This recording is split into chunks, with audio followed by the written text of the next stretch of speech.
주님과 교제하겠습니다. 주의 이름으로 축원합니다.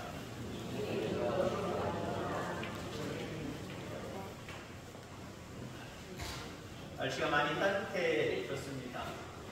그럼에도 뒤에 제가 실내 온도가 16도고요. 연세 드신 분들은 온산하기도 감기가 오실 것 같아서 한쪽만 풀었는데 괜찮아요? 중간에 더우시면 우리 장로님이나 뒤에 계신 우리 사모님이나 누가 조절을 하시기 바랍니다. 발음을 잘 들으셔야 됩니다. 여러분들 편안함이 좋습니까? 평안함이 좋습니까? 니은이냐 이은이냐? 사실 평안은 편안함을 다 포함시킨 거예요. 근데 어쩌면 우리 인간은 어리석게도 그 큰 덩어리인 평안을 추구하는 삶이 아니라 편안하기를 추구하는 것 같습니다. 세상에 많은 사람들이 그렇고요. 민노라 하는 우리들도 때로는 편안함을 추구합니다. 편안함은 약간 육신적이고 또 어떤 육체적인 또 경제적인 모습들을 이야기합니다. 돈이 좀 있어서 주머니에 두둑해서 내 마음대로 사먹고 내 마음대로 쓰고 뭐 하면 여러분 어떻다고 표현합니까? 편안하다고 하죠. 평안함은 정신적인 것과 그러니까 마음과 영적인 것까지 포함시키는 겁니다. 그러니까 편안함도 포함시키지만 편안함이 없어도 평안이 있을 수 있어요. 그런 경험들 여러분들 안 해보셨습니까? 돈은 없어요. 육체적으로 아파요. 내 마음대로 안 돼요. 그러나 내 마음속에는 잔잔한 호수처럼 평안함을 느낄 때 있으셨을 겁니다. 평안함은 그런 거예요. 근데 어리석게도 우리 인간은 편안함을 추구한다라는 거죠. 질문할까요? 침대는 뭡니까? 침대는 뭡니까? 여러분들이 쓰는 제품 얘기하지 말고 그 옛날부터 나왔던 선전이 있잖아요. 침대는 과학입니다. 근데 자기들 침대는 땡땡땡 자기들 침대는 누우면 편안함이 있다는 거예요. 어떻습니까? 그 말에 공감하십니까?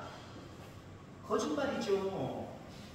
여러분 그 제품 싫어갖고 다른 제품 쓰기도 하고 요즘에는 또 그런 거 다 필요 없다. 매트리스 처음엔 편안한 거 같아도 수년 쓰고 수십 년 쓰면 야 이거 불편해. 아니 몇 달만 써도 불편해. 그럼 어떻습니까 여러분들? 돌덩이 위에서 눕고 주무시지 않습니까? 흙덩이 위에서 눕고 주무시지 않습니까? 아니면 다른 방법들을 생각해내지 않습니까? 편안함은요 육체적인 거기 때문에요 금방 변해요. 아 편안하다 좋다 라고 하고요 며칠 지나고 몇 달 지나고 몇 년 지나면 아 이게 뭐야. 근데 자기들 침대는 한마디로 그분들과 제가 억하심정은 있는 건 아니지만 그 침대는요 과학이래요. 과학적으로 인간을 편안하게 눕고 자고 쉬도록 만들었다는 거예요. 근데 그거 다 거짓말이에요. 진정한 편안함은 하나님께 있습니다. 그리고 그 편안함을 초월한 평강의 은혜, 평안의 은혜는 하나님께 있는 거예요. 그분께 맡기면 우리의 인생, 우리의 영혼은 평안한 나라, 평강의 나라, 그 하나님의 나라의 거함을 기억하게 되기를 주의 이름으로 축원합니다. 주님이 우리에게 얼마나 평강하기를, 평안하기를 같은 말이에요. 제가 어떤 말을 오늘 자주 쓸지 모르겠습니다만은 우선 제목의 말씀은 오늘 본문의 말씀처럼 평강입니다만 제에게는 평안이라는 단어가 조금 익숙하기 때문에 그렇게 나올 수도 있어요. 똑같은 말이에요. 주님이 우리 인간이 얼마나 평강하기를 원하시면 오늘 본문의 내용은 어떤 내용이냐면 부활하신 주님이 제자들이 모여있는 다락방에 나타나신 거예요. 그리고 그들에게 부활하신 자기의 모습을 보여주시면서 평안하다라고 말씀하십니다.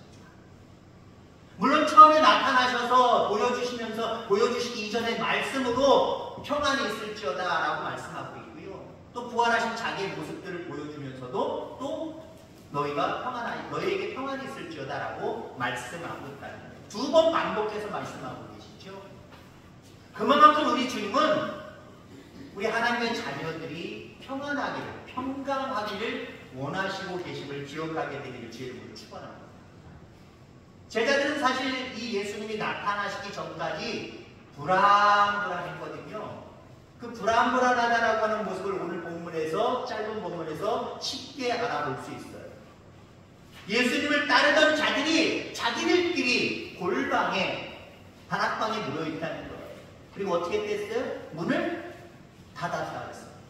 여러분 불안하셔서 전부 닫으셨나요? 집중하기 위해서, 예배에 집중하기 위해서 닫으신 거죠? 근데 이들은요, 예배도 사실 안 됐어요. 왜? 지금 예수님이 십자가에 달려 돌아가셨거든요. 부활하셨다는 소식을 듣긴 들었지만 믿지 못하겠거든요. 문을 열고 나아가면 자기를 조롱하고 마치 예수님의 제자들로 알고 끌고 가서 죽일 수도 있는 상황이거든요. 고난을 줄 수 있는 상황이거든요. 예배도 안 돼요. 불안불안하니까. 마음이 평안해야 예배도 되는 거예요. 예배가 될 수 없어요. 예배 드리기 위해서 문 닫아놓은 거 아니에요. 겁나서, 두려워서, 마음에 공포가 생겨서. 한마디로 평안이 없는 겁니다. 평안이 없는 그들에게 예수님께서 오셔서 너에게 평안이 있을지어다. 2번이나 말씀하고 계십니다. 오늘 여러분들에게 주시는 말씀임을 기억하기를 주의 이름으로 축원합니다. 삶을 살아오면서 어떤 불안한 요소가 있고 어떤 편안하지 못한 모습들이 여러분들 가운데 있을지라도 오늘 하나님의 분명한 음성이 여러분들에게 들려주시길 바랍니다. 너희에게 평강이 있을지어다. 자, 육체가 편안하다고 여러분들 정말 평강의 은혜가 임할까요? 평강은 정신적으로 영적인 것이라고 이야기했습니다. 마음과 영혼이 누리는 것이다 라고 이야기합니다. 흔히 제가 목회를 한 30여 년 하면서 신방할 때가 많이 있잖아요. 여러 가지 모습으로 신방하지만 특히 육체적으로 아프신 분들을 신방할 때가 있어요. 근데 신방할 때 가벼운 마음으로 신방하고 올 때가 있고 약간 답답한 마음으로 올 때가 있고 또 불쌍히 여기는 마음으로 안타깝게 돌아올 때가 있어요. 어떤 경우냐면요. 육체의 질병을 갖고 계셔요. 육체의 질병을 갖고 계시지만 소망이 있어요. 희망이 있단 말이에요. 하나님 함께 해주시면 이 질병 아무것도 아니에요. 뭐 타러 오셨어요? 나 금방 일어나서 다음 주에 갈 건데 신방 가서 기분 좋아요. 이분 참 마음에 평안이 없겠다 라고 찾아갔는데 그 질병 앞에서도 하나님 함께 해주시면 잘 깨끗하게 날 거래요. 다음 주에 갈 거래요. 하나님이 함께 해주시면 이렇게 될 것이라고 하는 소명까지 가지고 있어요. 하나님과 함께 해주신다, 하나님 함께 해주신다라고 하는 영적인 부분과 그리고 마음으로도 희망과 소망을 가지고 나을 것이다, 다음 주에 갈 것이다 라고 하는 마음을 갖고 있어요. 행복한 모습으로 신방 마치고 옵니다. 근데요, 민누라 하는 분들도 내가 신방을 하다 보면 약간 답답함으로 올 때가 있어요. 그 질병 앞에서 목사님 나 죽을래나 봐요. 어떻게 해요? 감이 왔어요. 라고 하는 모습으로 절망과 낙심의 마음을 갖고 계신 분들이 있어요. 어떻게 해요? 그래도 위로해야겠어요. 기도해 주고 와야죠. 그거보다 더 마음이 정말 불쌍히 여기는 마음이 생기고 아픈 경우가 있어요. 하나님이 날 버렸나 봐요. 하나님이 안 계신가 봐요. 하나님조차도 놓아버리는 경우들을 종종 보게 됩니다. 그럼 그때도 하나님의 말씀으로 또 기도로 위로하고 옵니다마는 마음은 찝찝한 모습으로 돌아올 수밖에 없어요. 여러분들에게 평강이 있기를 주의 이름으로 축원합니다. 평강은 내 모든 상태와 관계없는 거예요. 이런 찬양이 있어요. 주와 함께라면. 제가 이 찬양을 미국에서 목회할 때 처음 알게 되어서 원래 그렇잖아요. 여러분들도요. 자기가 이렇게 꽂힌 찬양, 꽂힌 유행가 있으면 그걸 18번이라고 정해놓고 보통 찬양하거나 노래하잖아요. 그 당시에 제 18번이 이 찬양이었습니다. 주와 함께라면. 주와 함께라면 가난해도 좋아. 근데 어떤 목사님이 저한테 목사님 저 그 노래 싫어요. 그 찬양 싫어요. 부르지 마세요. 마치 삐진 것처럼 저한테 오셔서 말씀하세요. 왜요? 하나님 찬양하는 찬양인데 왜요? 어떻게 하나님 있는데 가난해요? 하나님 있는데 가사에 보면 병들어도 나오거든요. 하나님 있는데 어떻게 병들어도 또 평안해요? 말도 안 돼요. 너무 기복적이죠. 그러나 여러분들 정말 우리 가운데 평강이 임하면요, 내 상황과 관계없다니까요. 상황과 여러분들의 현실 앞에 여러분들 마음이 움직여지지 않기를 주의 이름으로 축원합니다. 어떤 상황 속에서도 주와 함께라. 주님이 나와 함께 하시면 이게 뭐가 문제가 돼? 이게 뭐가 슬퍼? 이게 뭐가 걱정이 돼? 이런 마음을 우리가 가져야 됩니다. 이 평강이 여러분들에게 임하게 되기를 주의 이름으로 축원합니다. 그러면 언제 우리 가운데 이 평강이 주어질 수 있을 것인가? 이 부분에 대해서 오늘 본문을 통해서 세 가지를 말씀드리고자 합니다. 하나님은 주님은 우리가 평강이 임하여서 그 평강 속에 살기를 원하시는데 어떻게 해야 그 하나님이 주시는 평강이 우리 가운데 임할 수 있을까? 첫째는요, 십자가와 부활을 믿으시길 바랍니다. 십자가와 부활을 믿는 거예요. 자, 오늘 주님이 오셔서 이렇게 이야기하시죠. 너희에게 평강이 있을지어다 이 말씀을 하시고 손과 옆구리를 보이시니 제자들이 주를 보고 기뻐하더라. 다른 말로 표현하면 십자가를 보고 믿는 신앙을 가지면 우리 가운데 평강이 임합니다.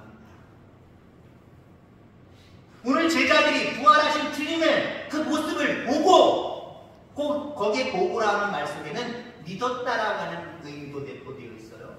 보고 부활하신 예수님을 믿었을 때에 그 다음에 본문에 뭐라고 있어요? 기뻤더라. 이 기쁨이 평강입니다. 예수님이 자기의 모습을 보여주신 이유는 두 가지가 있습니다.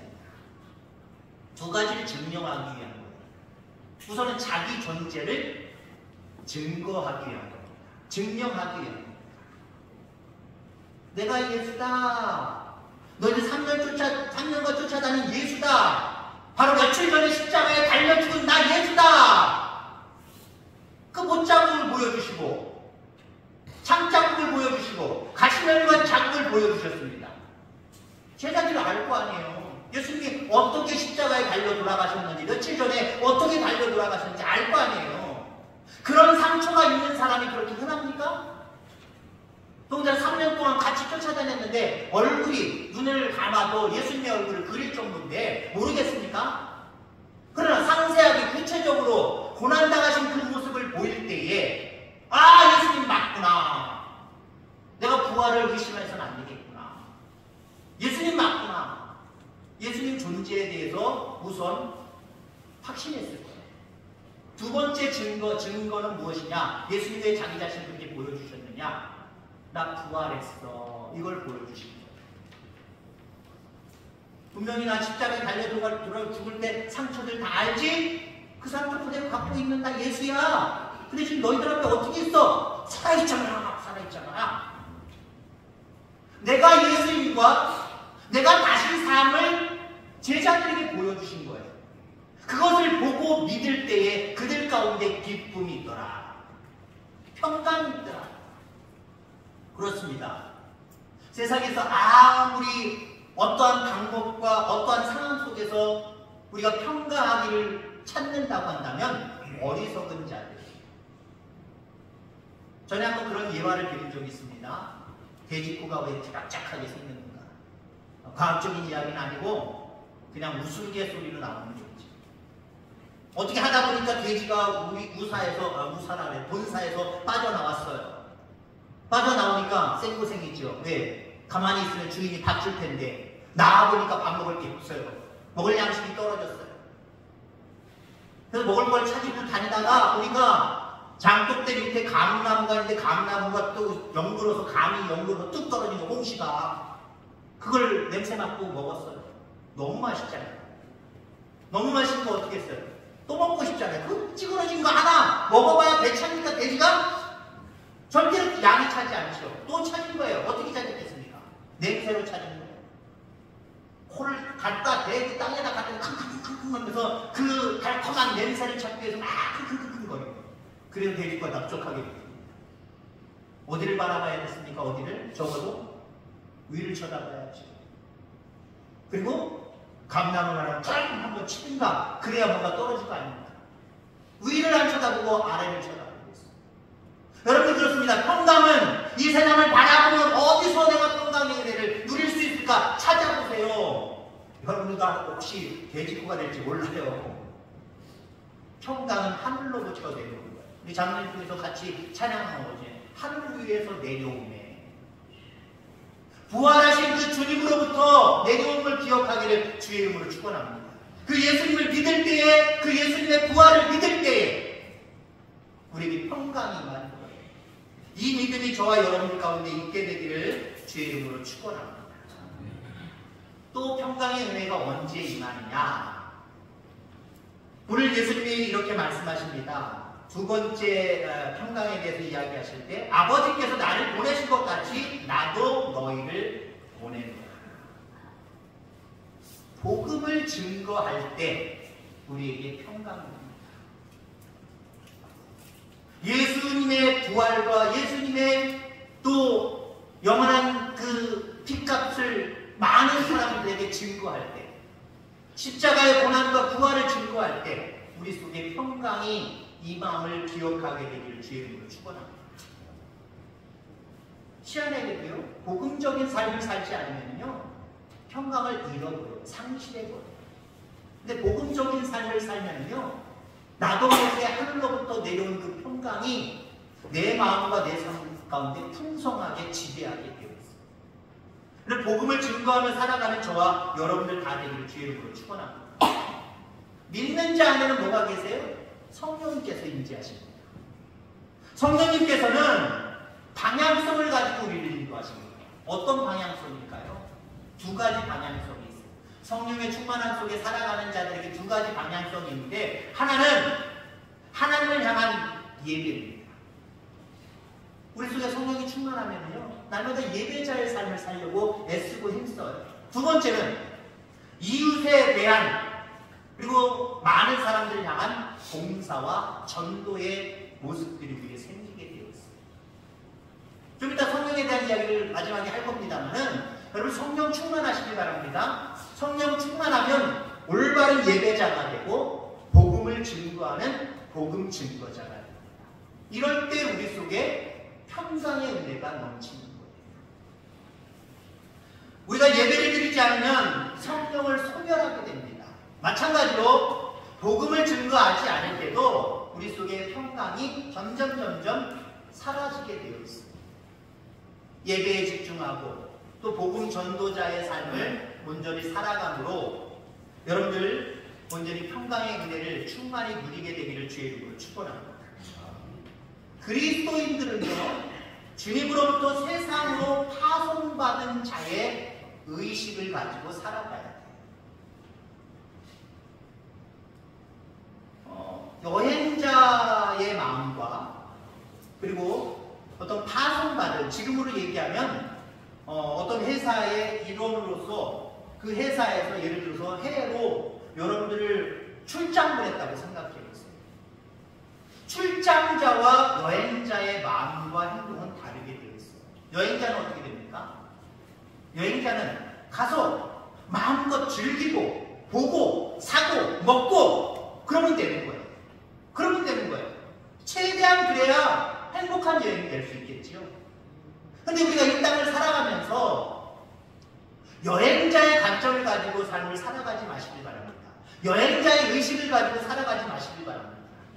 이 땅에서 어떻게 하면 편안할까만 생각하고 세상을 쫓는 세상 사람들과 똑같이 그런 어떤 가치관을 가지고 세상을 바라보며 세상 속에 파묻혀 살아간다고 한다면 우리는 그저 여행자에 불과해요.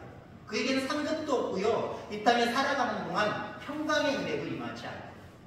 그런데 우리는 한마디로 하나님 나라의 출장자로 살아가야 됩니다. 하나님이 나를 보내셨다. 주님이 나를 이 땅에 파송 보내셨다. 물론 눈이 있으니까 뭔가 기도도 하고 뭐 그러겠지요. 그런 어떤 시간적인 여유가 이만큼은 있지요. 그러나 가장 중요한 메인은 뭐예요? 가장 중요한 자기의 공부는 뭐예요? 회사의 대표로 여기 왔기 때문에 뭔가 이루어야 될 뭔가가 있지요. 과학이 있지요. 여기에 집중하는 거예요. 하나님이 우리를 이 땅에 그리스도의 대사로 보내셨습니다. 복음을 증거하는 자로 보내셨다는 거예요. 여기에 집중하시기 바랍니다. 여기에 집중하면 이 땅에 살아가는 동안 우리에게 평강의 은혜 속에 살아갈 수 있다는 사실 기억하게 되길 주의 이름으로 축원합니다. 또 마지막에 오늘 마지막 말씀에 뭐라고 이야기합니까? 22절 말씀. 성령을 받으라 라고 말씀하고 계십니다. 우리가 평안을 누리는 것은 성령의 역사가 있어야 돼요. 하늘로부터 내려온다고 했는데 그 내려오는 과정 속에 성령님이 역사하셔야 됩니다. 내가 뭘 끌어내릴 수 있는 게 아니에요. 옆에 우리 스크린이 있잖아요. 스크린이 아니라 뭐죠? 현수막 내렸다 올렸다. 아, 참 편하잖아. 편안한 거 하나만 만들어 놓고 하나에는 좀 그 스크린을 만들어 놨으면 참 좋았을 텐데 그게 좀 전 아쉬워. 저거요 안쪽에서요 스위치만 딱 누르면은 윙 내려가요. 그럼 저희가 뭘 설치를 하고요 다시 찡 위에까지 올라가고 위에 딱 도착하면요 센서가 자동적으로 딱 멈추게 되어 있어요. 얼마나 좋은지 몰라요. 그런데 우리가 평안하기를 원하는데 내가 뭐 하나만 누르기만 하면 쭉 내려옵니까? 그렇지 않습니다. 조금만 노력하면 내려올 수 있습니까? 그렇지도 않습니다. 성령님이 역사해 주셔야 돼요. 성령님이 도와주셔야 돼요. 내 노력으로 될 수 있는 게 아닙니다. 평강은요. 성령님의 도우심이 분명히 필요하다. 그렇기 때문에 너희에게 평강이 있을지로다 라고 2번 말씀하시면서 마지막에 이거 내가 2번 강조하고 말하지만 성령님이 도와주셔야 돼. 나는 이 땅에 있다가 부활했지만 이제 하나님 나라에 올라가고 또 다른 보혜사를 너희에게 보내줄 거야. 이걸 의지해야 돼. 이 성령의 충만함을 받아야 돼. 그래야 너희들 평강 가운데 살아갈 수 있어. 실질적으로 제자들은 어떻습니까? 자기들이 의지하는 예수님이 비록 자기들에게 부활하신 모습을 보여줬지만 이 땅에 40여 동안만 있으시다가 올라가셨단 말이에요.